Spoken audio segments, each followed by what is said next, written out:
উন্নয়ন উৎপাদনের নেত্রী, তিনি বাংলাদেশের টেকনাফ থেকে তেঁতুলিয়া সুজলা সুফলা শস্য শ্যামলা বাংলাদেশ তিনি উন্নয়নের মাধ্যমে দিয়ে গেছেন। আমি সুযোগ উত্তরসূরি বাংলাদেশ জাতীয়তাবাদী দলের ভারপ্রাপ্ত চেয়ারম্যান, বাংলাদেশের 18 কোটি মানুষের হৃদয়ের স্পন্দন, যিনি বিগত 16টি বছর দেশ এবং জাতিকে ভালোবেসে শুধু লন্ডন থেকে রাত্রি 24 ঘন্টার মধ্যে 16 ঘন্টা তিনি বাংলাদেশ জাতীয়তাবাদী দল তথা মন্ত্রী অঙ্গ সংগঠনকে 68,000 গ্রাম বাংলার মানুষের কাছে সুসংগঠিত করে তিনি একটি স্বৈর শাসকের বিরুদ্ধে যে আন্দোলনের সূচনা করেছিলেন, যেখানে লক্ষ লক্ষ নেতা কর্মীরা মৃত্যুবরণ করেছে, লক্ষ লক্ষ নেতা কর্মীরা বন্ধুত্ব বন্ধন করেছে এবং লক্ষ লক্ষ মানুষরা মিথ্যা গাইবীর মামলা সহ্য করে হাজিরা দিতে দিতে ভিড়ে মাটি চাটিয়ে হয়ে গেছে। তারপরেও ওনার দুইটা স্লোগানের কারণে এই বাংলাদেশের ছেলেরা, আগামী প্রজন্মের ছেলেরা এবং সম্মিলিত আপনার কৃষক, শ্রমিক, ছাত্র, জনতা, শিক্ষক এবং আমার মা বোনেরা সবাই রাজপথে ছিল।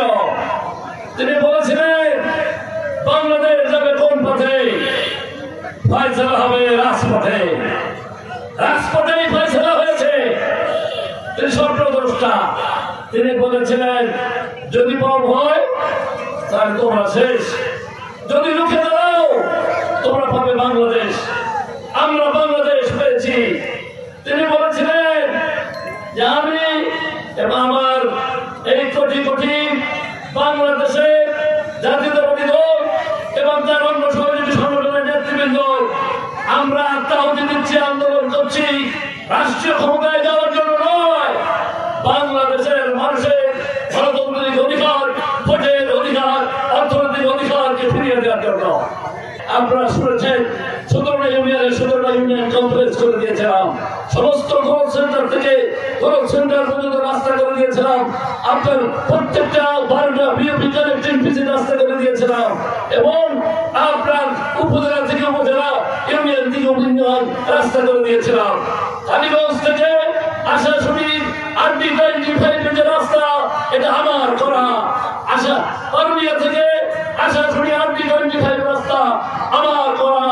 বয়ালা থেকে আশাশুনি পর্যন্ত রাস্তা আমার করা ইনশাআল্লাহ তাআলা। তাই আমি সর্বপ্রথম আমি চেষ্টা করব আশাশুনির মানুষকে একটি সুন্দর জিনিস দেখানোর জন্য ইকোনমিক জোন আমি সৃষ্টি করবো আশাশুনিতে। বিশ্বের সবচেয়ে যে টেকসই বাঁধ পরিকল্পনা নিয়ে আশাশুনি পার ভেঙে বাঁধ ভেঙে মানুষের ফসল নষ্ট হয়ে যায়, ঘের নষ্ট হয়ে যায়, টেকসই বাঁধ তৈরি করে দেবো।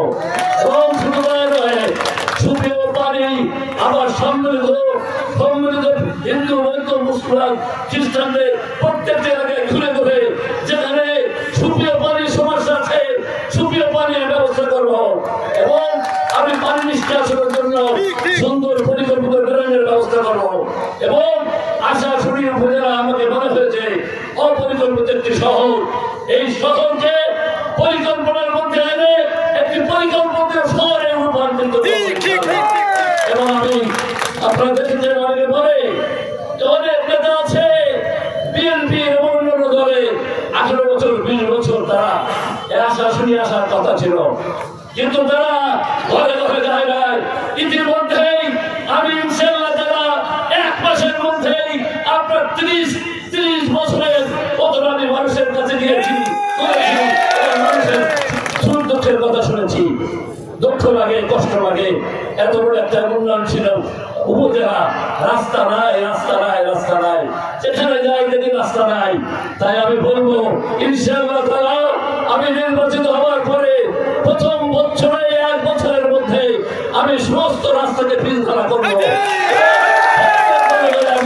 আমি পৌঁছে দেবো। স্বাস্থ্য সেবায় অনেক প্রচার পদে এই উপজেলা আমি ঘুরে দেখেছি, মাত্র 31 সদস্যের বিশিষ্ট একটি হাসপাতাল। এই জনসংখ্যা যেখানে এত বেশি জনসংখ্যা সেখানে 31 শয্যা বিশিষ্ট সম্ভব নয়। আপগ্রেড করে আমি 100 বিশিষ্ট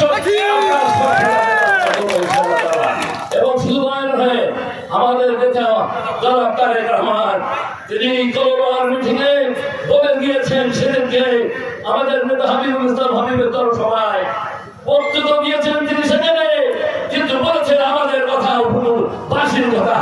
তিনি বলেছেন অনেক বেশি আমাদের সুন্দরবন সহ এই অঞ্চলের সম্পত্তি দিয়ে অনেক প্রতিষ্ঠান স্থাপন করবেন, যাতে আগামী প্রজন্মের আমাদের যুবক ছেলেরা আর বেকার থাকবে না। আমি তাঁত শিল্প থেকে শুরু করে অনেক কুটির শিল্প তৈরি করার ব্যবস্থা করবো, বিদেশি অর্থায়নে এবং ব্যবসায়ী করে আমার মা বোনদেরকে আর খুলনা, ঢাকা, রাজশাহী, চিত্তরঞ্জে তাদেরকে গার্মেন্টসে চাকরি করা লাগবে না, এখানে বসেই যারা উৎপাদন করবে এবং অবশ্যই সেখানে তাদের নিয়োগ পাবে। কালীগঞ্জ সাতক্ষীরা 4টি আসনের 22 লক্ষ ভোটার, আমাদের 4 জন নমিনি। সাতক্ষীরা সদরে আব্দুর রউফ, তালাকল রায়, হাবিবুল ইসলাম হাবিব, কালীগঞ্জ আশাশুনি কাজী আলাউদ্দিন সাহেব, শ্যামনগর মোহাম্মদ মনিরুজ্জামান। এর বাইরে কোনো গান নাই। গত পরশুদিন 18 তারিখ শুনলাম আমাদের নমিনি ভোট দিয়ে আমাদের শহীদুল আলমকে দেবে। উনি আমাদের দলের লোক, উনি আমাদের জাতীয় স্থায়ী কমিটি নির্বাহী কমিটির সদস্য। ওনাকে নির্দেশ দিয়েছে, উনি দেখেন ওনার তারেক রহমানের নির্দেশ অনুযায়ী রাষ্ট্র কাঠামো সংস্কারের জন্য 31 দফা লিফলেট বিতরণ করছে। উনি বলেছে আপনি এলাকায় যে কাজ করেন, ঢাকায় বসে এলাকায় সংঘাত সৃষ্টি করার কোনো দরকার নাই। আমি যাকে দিয়েছি সেই হলো আমাদের নমিনি। আপনি আগামী দিনের জন্য তৈরি হন। এবার যাকে দিয়েছি তাকে দিয়েই কালীগঞ্জ এবং আশাশুনি ওই ভাঙ্গা বাজার চাঙ্গা করব। আপনি তারেক রহমানের 31 দফা বাস্তবায়নের জন্য আপনি মাঠে চলে যাবেন। সেই নির্দেশ পেয়ে কালকে রাত্রে এসেছে। ওনার দলের ওনার কিছু সহযোগিতা আছে, সহকর্মী আছে, তাদেরকে নিয়ে দেখেন এক প্রান্ত থেকে আরেক প্রান্ত 31 দফা কর্মসূচি নিয়ে মাঠে নেমেছে। আর আলাউদ্দিন সাহেবকে দিয়েছেন আশাশুনি এবং কালীগঞ্জের উন্নয়ন করার জন্য। আপনি জনগণের পাশে যাবেন, ভোট দেবেন, নির্বাচিত হবেন, আমার পাশে আসবেন। আমি প্রধানমন্ত্রী হিসেবে এই সংসদে প্রতিনিধিত্ব করব। আপনার মতো যোগ্য লোক আশাশুনি কালীগঞ্জ থেকে আমি এমপি হিসেবে দেখতে চাই। কাজী আলাউদ্দিন সাহেব উন্নয়নের উপকার কেন? আমরা পরীক্ষায় উত্তীর্ণ হয়েছে, আমাদের পরীক্ষায় উনি কালীগঞ্জ জেলার এমপি ছিলেন, পর্যাপ্ত পরিমাণ একটা উন্নয়ন করেছিলেন, তাই উনি উন্নয়নের উপকার।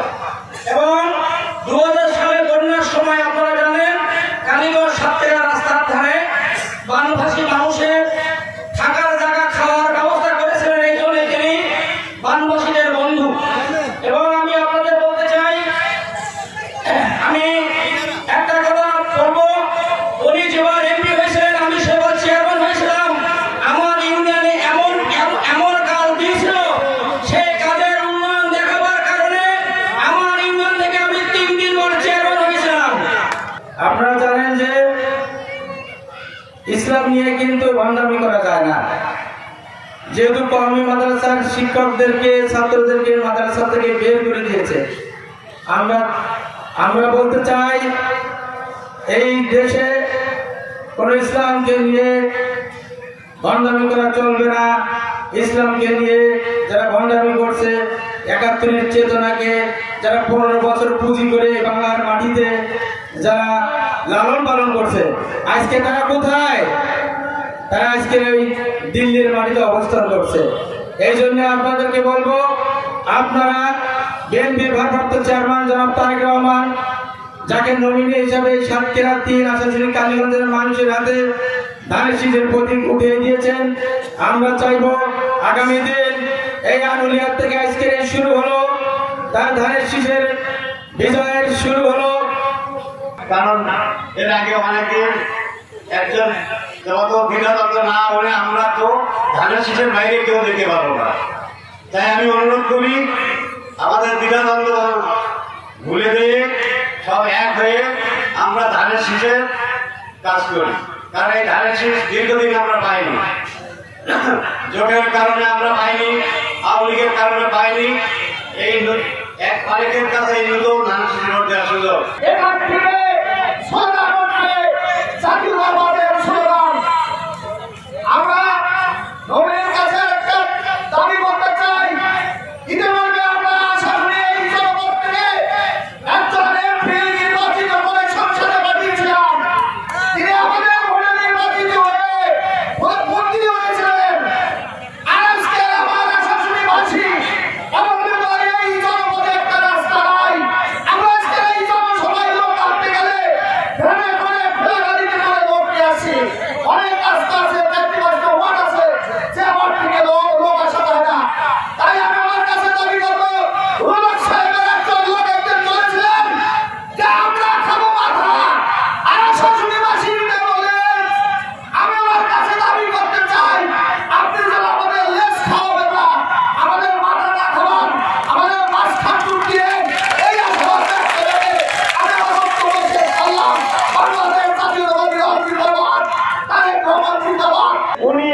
এমন একজন প্রার্থীকে আমাদের এখানে পাঠিয়েছেন যারা তারেক রহমানের মাধ্যমে, যার দোকানে হাত উন্নয়নের হাত, যার মন উন্নয়নের দিকে যেতে থাকে সবসময়, মানুষের পাশে থেকে কাজ করার জন্য সেই কাজী আলাউদ্দিন সাহেব আমাদের মধ্যে এসেছেন। আমরা গর্বিত